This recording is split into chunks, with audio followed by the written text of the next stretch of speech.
You're listening to How to 20-something, the only podcast that helps both men and women navigate their 20s and learn how to adult across all aspects of their lives. We're going to be focusing on career, relationships, finances, fitness, nutrition, and all of the common challenges and obstacles a typical 20-something will face in this post-college life and what to do about it. I'm your host, Just Diamond, and I am the CEO and founder of Just Diamond Coaching, where I help young professionals get their shit together, gain their confidence, and own their life. No one prepares you for this adulting world, so allow me to help you feel like you are no longer a chicken running around with its head cut off, and that you actually know what the hell is going on and what your next step to take is. Welcome to How to 20-something.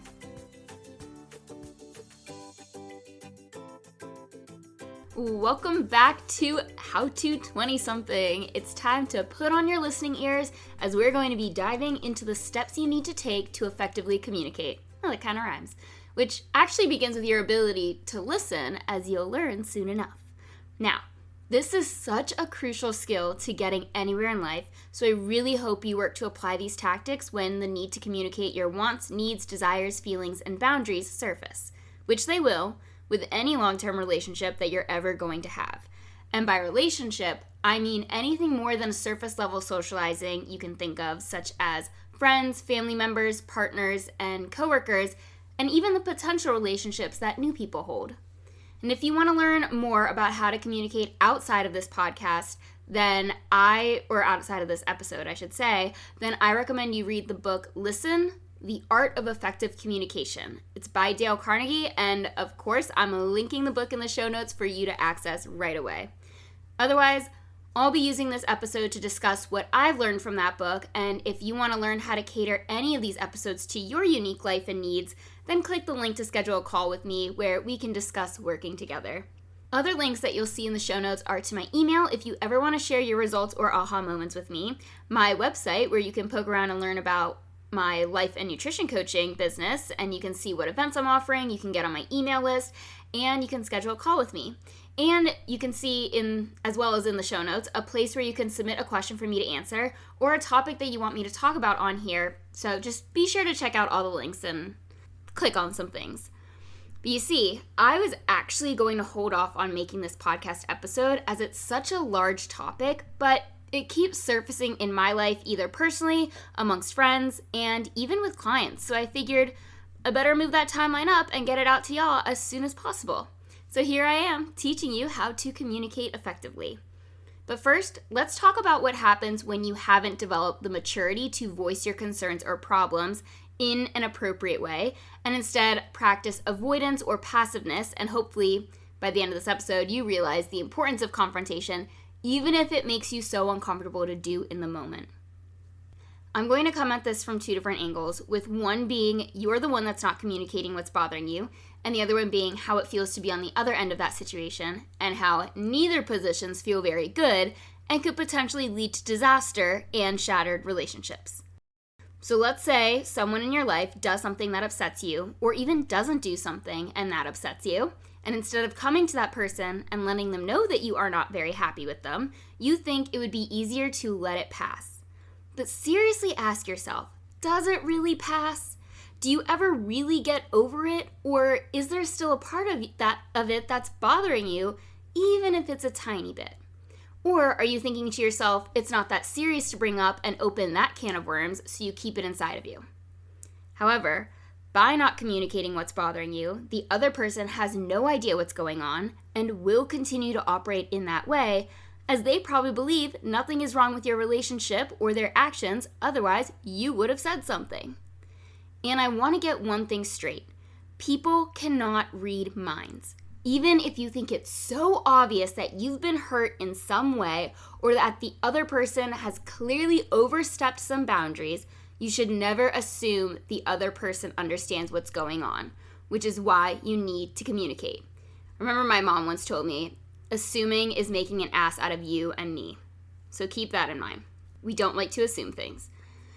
Because the other person has no idea what's going on, you are never going to feel resolved, and their repetitive actions that you have not voiced to be the problem will keep compiling on top of each other until you've reached your boiling point and react accordingly, which we all know is not going to be cordial, appropriate, friendly, or calm.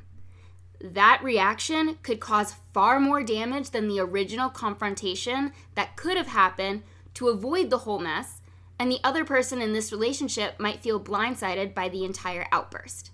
And now, what started as a tiny, minuscule thing has been blown way out of proportion and will take a lot more work to resolve, providing the relationship hasn't been completely broken by your bottled up emotions and inability to confront and communicate, resulting in you saying or doing things out of retaliation. If we were to come at this from the other side, where you're the person who isn't being communicated to, and all of a sudden you notice a particular relationship in your life is not showing up in the same way that it has been, like let's say you feel left out or in the dark and you have no idea why this is happening, and now you're feeling insecure and vulnerable with no actual reason that you can think of. And when you go to confront this person, you might still be left with no answers because nothing specifically large happened recently.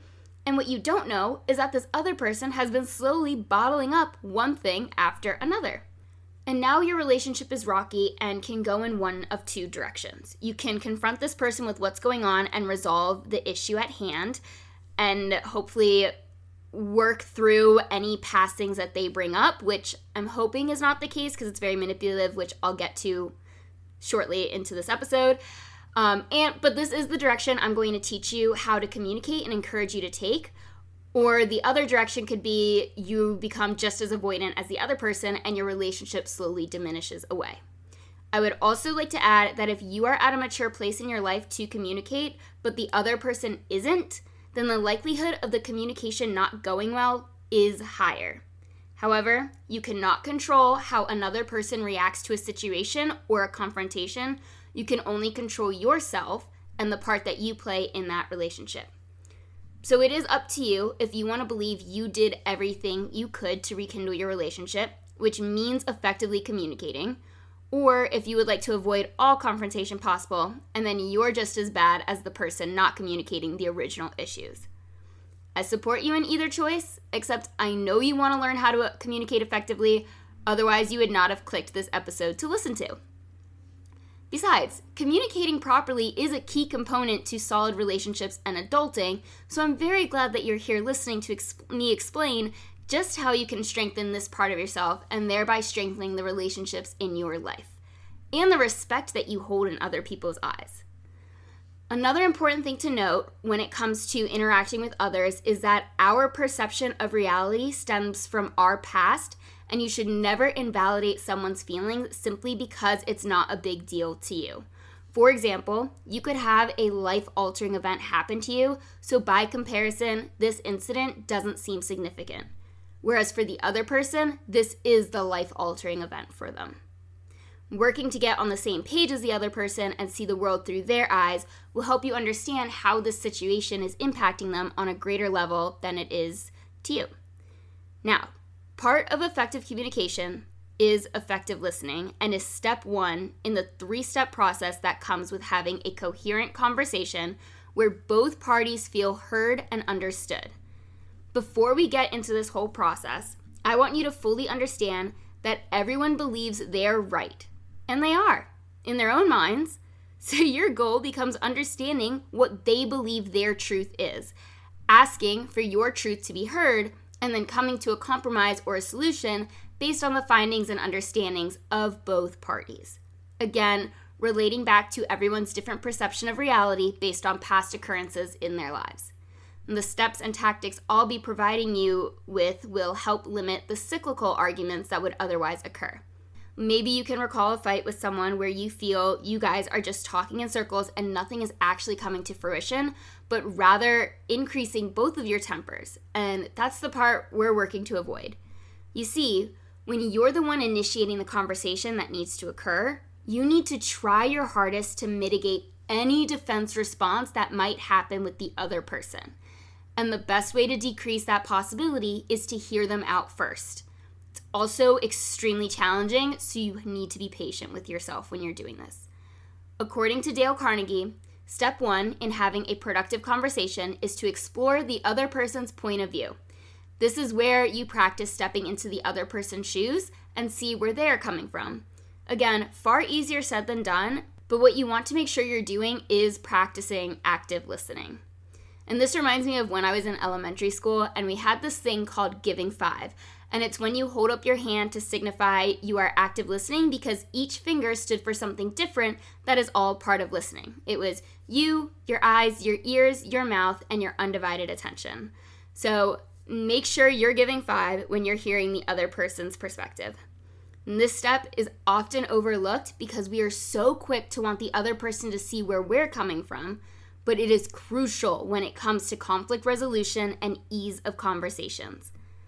So to repeat, step 1 is exploring the other person's viewpoints. And it can look like this. You establish that you initiated the conversation to come to a mutual understanding first, and then a resolution after you both hear each other out. Then bring up the subject at hand and ask for the other person's help in understanding him or her. This is when you practice your active listening and work really hard not to defend or disagree, but simply hear them out. Listening is a participatory activity and involves engagement and fully understanding the words coming out of the other person's mouth. So really make sure you're not distracted by anything in your immediate environment. Listening means you are taking the words you are hearing and developing meaning behind it and asking questions accordingly to really develop their frame and see where they're coming from. And then you're going to repeat what the other person is saying in your own words. So you're paraphrasing to confirm your understanding, and you're going to keep this little dance of going back and forth until the other person agrees that what you're paraphrasing is the same message they are getting across. If you have difficulty in letting the other person finish what's on their mind, you can practice a little coaching technique called mirroring or parroting, and it's where you repeat all the words coming out of the other person's mouth in your head. And this allows you to stay focused and engaged on the words they are saying rather than coming up with your response while they're still talking, or worse, interrupting them before they've completed their sentence. Once you both agree that you have fully stepped into the other person's shoes, then you can ask for a fair hearing in return, which is getting the green light to move on to step 2, and that is explaining your viewpoint. If you rush step 1, then you are setting step 2 up for disaster. So you need to be really patient in helping the other person feel heard. And then you can begin explaining your viewpoint with how the other person's thoughts and feelings have affected you. This is not placing blame or getting all defensive based on what the other person said in step 1 or the entire conflict in general, but rather sharing your emotions. Then moving on to explain your thoughts, desires, and feelings as your truth and not the truth. Oftentimes, we believe we are right in our thoughts, feelings, and actions, and that everyone should also know that we're right. But more times than not, your own frame has sculpted your viewpoint so that you think you're right, and the other person doesn't see it that way because they believe they're just as right. So in step 2, you are sharing the truth in your reality. It doesn't mean the other person is wrong. This is just what you believe to be true based on the information you've collected or the stories you've created in your head, or even based on past events that have occurred in your life. And if you are finding it difficult to get your feelings and thoughts across without placing blame, try using this fill-in-the-blank tool. It's when you do this, I feel this, and this is what I would like instead. For example, when you make fun of me, I feel hurt, and I would like for you to give me compliments instead. Now during step 2, you're going to pull an Uno reverse card from step 1, where you're going to have the other person repeat your position in their own words and correct anything you believe to be inaccurate until you feel fully heard and understood by him or her. And if you are using the fill-in-the-blank tactic, then asking them to repeat that simple sentence, attitude-free, is how you know you feel heard. And please note, this is not the time to bring up past events. When you are coming to someone to communicate an issue, you should be only referring to the issue at hand. It is very manipulative if you start to bring up past events, whether resolved or unresolved, so try your hardest to stay on topic, and you can ask for a new conversation about a past issue at a later date, not right now. Once you both can see where each other is coming from, you can then move on to step 3, and that is creating a resolution. This is a collaborative effort. You guys are going to now work to become one team and are looking at solving the problem. If you need to imagine it in your head, let's say you're both sitting at opposite ends of the conference table and the table is the conflict. So steps 1 and 2 are where you're both at opposite ends. And then in step 3, you're going to come to the same side and look at the table together. And then take turns brainstorming multiple options. And if the solution is not obvious yet, you can turn to a couple of different techniques to, again, preserve the relationship you guys want to have with one another. So you can take time out and plan to reconvene at a later time, hopefully within the same day, but it could be the next day if needed. You can outsource a third party, such as counseling or mediation. You can separate and brainstorm independently and then come back and share your findings. You can take turns giving alternate solutions.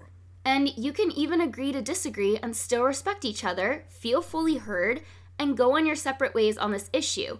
Not the relationship entirely, unless, of course, it's that big of an issue that it is a make it or break it situation, in which case you should seek out a therapist or a coach to help mediate the situation and save the relationship if that's what you both want to do.